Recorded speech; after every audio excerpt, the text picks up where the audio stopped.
പറ്റിച്ചിട്ടുണ്ടോ ആളുകള്? ഇത്രയും നൈസ് ആയതിന്റെ പേരില്? ഓ പറ്റിച്ചിട്ടെന്ന് വെച്ചാല് നിങ്ങള് ആൾക്കാര് നമ്മളല്ല, പറ്റിച്ചിട്ടില്ല. നമ്മളല്ല. അല്ല. അല്ല അല്ല. മീഡിയക്കാരല്ല, ആ. അല്ലാതെ പറ്റിച്ചിട്ടുണ്ടോന്നല്ലേ? ആ. ആ പറ്റിച്ചൊക്കെ ഉണ്ട്. കുറെ ആൾക്കാർ എനിക്ക് ഇടക്കിടക്ക് കിട്ടാറുണ്ട്. മെറി ആദ്യമേ പറയും ഓരോരാളെ കണ്ടിട്ട് പറയും, മിൻസോട്ടാ റെഡി ആയിക്കോ. പക്ഷെ ഞാൻ വീണ്ടും വീണ്ടും ഞാൻ അങ്ങനെയാ, കിട്ടിക്കഴിഞ്ഞാലും പഠിക്കില്ലേ? പഠിക്കില്ല എന്നല്ല, പഠിക്കും. ആ. പക്ഷേങ്കില് അത് ക്യാരി ഫോർവേഡ് ചെയ്യില്ല. ഓക്കെ കിട്ടിയത് അങ്ങനെ ആയി. കിട്ടിയത് കിട്ടി. ഇനി അടുത്തതിലേക്ക് പോകാം. പക്ഷെ അത് മറക്കും. അത് ആ. ഓർമ്മിച്ചുകൊണ്ട് അവിടെ നിന്നാ പിന്നെ നമ്മൾ അവിടെ ഇരിക്കത്തല്ലേ ഉള്ളൂ. മുന്നോട്ട് പോകുമ്പം മുന്നോട്ടുള്ള വഴികളിൽ ആരൊക്കെ ഇനി കാണുന്നു അവരൊക്കെ സ്വീകരിക്കുക. നമുക്ക് പറ്റുന്ന ചെയ്തു കൊടുക്കുക.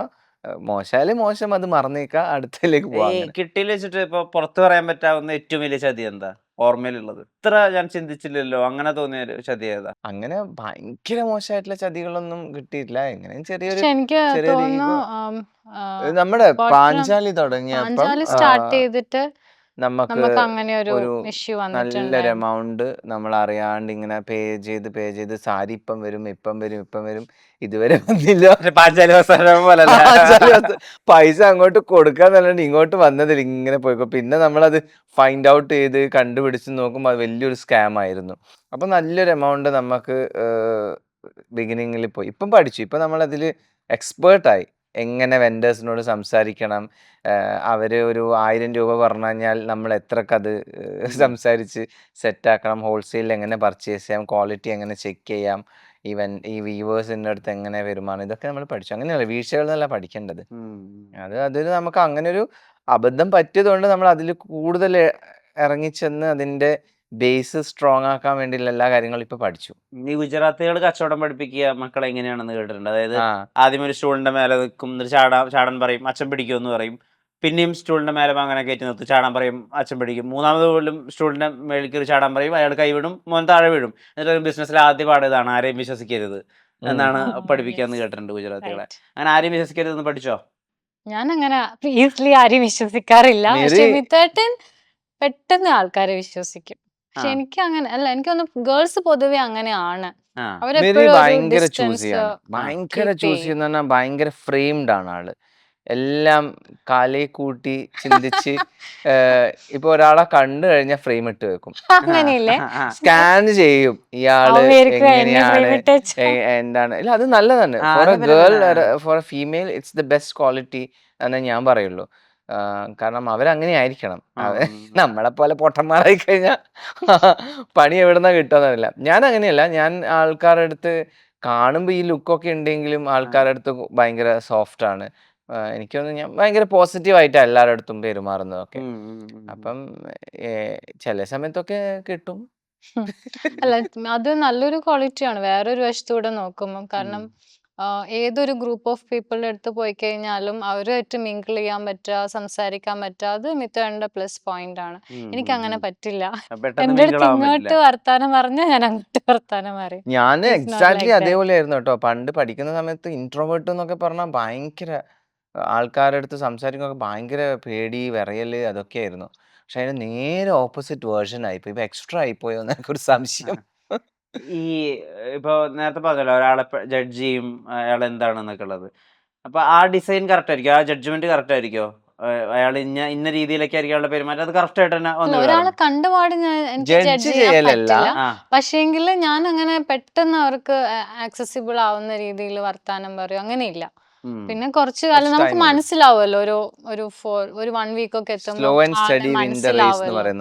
Then I start talking. ഇതിലിപ്പോ നമ്മള് ഓഫ് ക്യാമറ സംസാരിക്കുമ്പോൾ പറഞ്ഞൊരു കാര്യം ഉണ്ടായിരുന്നു. ഇപ്പൊ ഞാൻ 1ാം ക്ലാസ് മുതൽ 3ാം ക്ലാസ് വരെ കൃത്യമായിട്ട് അങ്ങനെ സ്കൂളിലൊന്നും പോയിട്ടില്ല. അതിൻ്റെതായ കുഴപ്പങ്ങൾ എനിക്കിപ്പോഴും ഉണ്ട്. അപ്പം ഞാൻ നോക്കുമ്പോൾ മകനെ ഏറ്റവും എന്താ പറയുക, ഏറ്റവും നല്ല രീതിയിൽ ഏറ്റവും സൊഫിസ്റ്റിക്കേറ്റഡ് ആയിട്ടുള്ള സൗകര്യങ്ങൾ കൊടുത്തിട്ടാണ് വളർത്തുന്നത്. അവൻ്റെ കയ്യിലിരിക്കുന്നത് ഐഫോണാണ്. പ്രോബബ്ലി അവൻ പഠിക്കാൻ പോകുന്നത് ഇവിടുത്തെ ഏറ്റവും നല്ല സ്കൂളിലായിരിക്കും. അവന് കിട്ടുന്ന ക്ലോത്ത്സ് ഒക്കെ ഏറ്റവും നല്ല ക്ലോത്ത്സ് ആയിരിക്കും. അവൻ കഴിക്കുന്ന ഭക്ഷണത്തിൽ ഏറ്റവും നല്ല ഒരു കുട്ടിക്ക് വേണ്ട പ്രോട്ടീനും മിനറൽസും ഒക്കെ ഉണ്ടാവും. അങ്ങനെ എനിക്ക് കിട്ടാതെ പോയതൊക്കെ മകന് കിട്ടണം, അങ്ങനെ അല്ലെങ്കിൽ എനിക്കുണ്ടാവുന്ന ആളുകൾക്ക് അങ്ങനെ നിർബന്ധ ബുദ്ധി ഉണ്ടോ? അങ്ങനെയല്ല, എനിക്ക് കിട്ടാതെ പോയതൊക്കെ മോന് കിട്ടണമെന്ന് ഞാൻ ആഗ്രഹിക്കുന്നുണ്ട്. അവന് ഇപ്പൊ എനിക്ക് എൻ്റെ ചെറുപ്പത്തിൽ കിട്ടാതെ പോയ കുറേ കാര്യങ്ങളുണ്ട്. അപ്പം അതൊക്കെ ആഗ്രഹിക്കുമ്പോൾ ഞാൻ പിന്നെ വിചാരിക്കും ഇതൊക്കെ ഇവനിപ്പോൾ ഈസി ആയിട്ട് കിട്ടിക്കഴിഞ്ഞാൽ അവൻ അതിൻ്റെ വാല്യൂ മനസ്സിലാവില്ല. ഇപ്പം എനിക്ക് കിട്ടാത്തത് കൊണ്ടാണ് എനിക്ക് ഫുഡ് വേസ്റ്റ് ചെയ്യുന്നത് ഇഷ്ടമല്ല. എന്ത് സാധനവും വേസ്റ്റ് ആകുമ്പോൾ ഞാൻ പറയും മെരീൻ്റെ അടുത്ത് ഞാനിങ്ങനെ പറയും. ഈവൻ നമ്മുടെ കോസ്റ്റ്യൂംസ് നമ്മൾ അധിക കോസ്റ്റ്യൂംസ് ഒക്കെ നമുക്ക് പല സ്ഥലങ്ങളിൽ കൊളാബറേഷൻസിന് കിട്ടും. പല ബ്രാൻഡ് ഡീൽസിൽ വരും. കോസ്റ്റ്യൂംസ് ആയാലും പ്രോഡക്ട്സ് ആയാലും കോസ്മെറ്റിക്സ് ആയാലും. അപ്പം ഞാൻ വിചാരിക്കും ഞാൻ ഇത്രയൊന്നും നമ്മൾ എന്തായാലും യൂസ് ചെയ്യില്ല.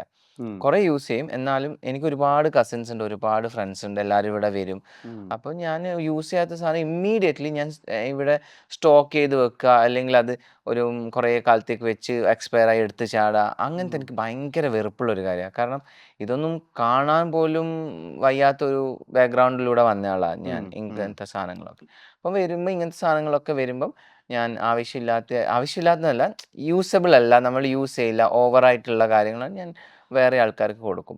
അതിൻ്റെ വാല്യൂ നല്ലോണം അറിയുന്നുണ്ട്. അപ്പം ഈ ചോദ്യത്തിന് ഇപ്പം മിലിയോന് ഈ പറഞ്ഞ എല്ലാ കാര്യം, ഇപ്പം നല്ല ഫുഡ്, നല്ല ഡ്രസ്സ്, നല്ല ബുക്സ്, നല്ല സ്കൂള്, ഇതൊക്കെ സ്റ്റഡീസ് ഡെഫിനറ്റ്ലി നമുക്ക് പേരൻസിന് കൊടുക്കാൻ പറ്റിയ ഏറ്റവും വലിയൊരു എന്താ പറയുക സമ്പത്താണ് കുട്ടികൾക്ക് കൊടുക്കാൻ പറ്റുന്നത്. അതെന്തായാലും കൊടുക്കും. അപ്പാർട്ട് ഫ്രം ദാറ്റ് ഇപ്പം അവൻ വളരെ ചെറിയ കുട്ടി, 4 വയസ്സാകുന്നേ ഉള്ളൂ. അപ്പോൾ അവന് ഇപ്പം എന്ന് വെച്ചാൽ അതിൻ്റെ വാല്യൂസോ കാര്യങ്ങളോ നമ്മൾ എത്ര പറഞ്ഞാലും മനസ്സിലാവില്ല. അപ്പോൾ അവന് വേണ്ട എല്ലാ കാര്യങ്ങളും നമ്മൾ ചെയ്തു കൊടുക്കണം. അതിൻ്റെ ഫെസിലിറ്റീസ് ആയാലും ഫുഡായാലും ടോയ്സ് ആയാലും.